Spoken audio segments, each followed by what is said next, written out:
Our cooking is influenced from all sorts of places, but I think mum is where it all begins, or certainly it did for me. And for my mother, she learnt from her mother everything that she knows about cooking.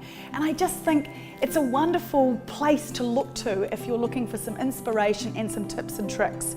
So if I think about my own mum, she makes the most amazing sponge cake.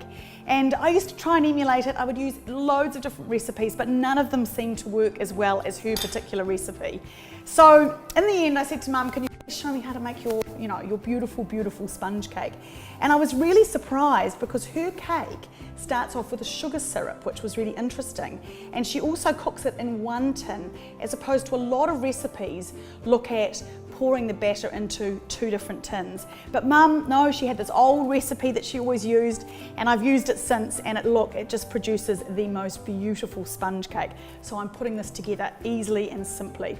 So I want to pour some jam, and it doesn't really matter how much jam. You could soak a little bit of the sponge in a bit of booze if you really wanted to take it up a notch. But I'm just using some beautiful raspberry jam here. Get it right to the edges so that when you get a slice of sponge, you can really see that stark red colour. Actually, I'll do it on both sides. That's kind of a good idea. Let's pop that on both sides. Use a proper palette knife, always having the right equipment. Whenever I'm alongside Mum in the kitchen, she will always teach me something that I didn't know. I'd like to think that it goes both ways, but I'm not too sure.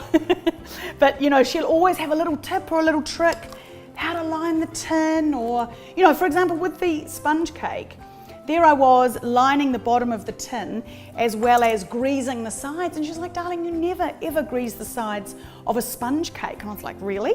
She said, no, because it needs something to kind of cling on to as it rises. And she's so right, because I'd been making these really flat and rubbery sponge cakes, whereas with one little tip from Mum, I was on my way.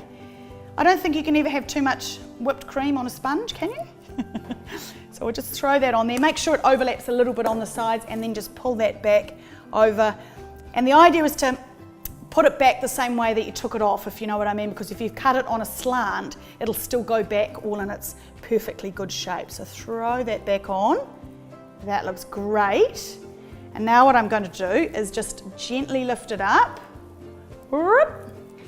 and throw it on a lovely looking serving plate. Get that out of your way. And they're actually quite forgiving. You can see it's not too delicate, even though it's really moist and light and fluffy. And then a little bit of the old icing sugar. Covers up a multitude of sins if you need it to sometimes. There we go. You could decorate that with some flowers. You could put some lemon zest, some orange zest if you happen to fill it with, some different types of fruit. But I think the old jam, cream and sponge is just absolutely perfect. So I want to say thank you to all the mums out there for teaching us how to cook.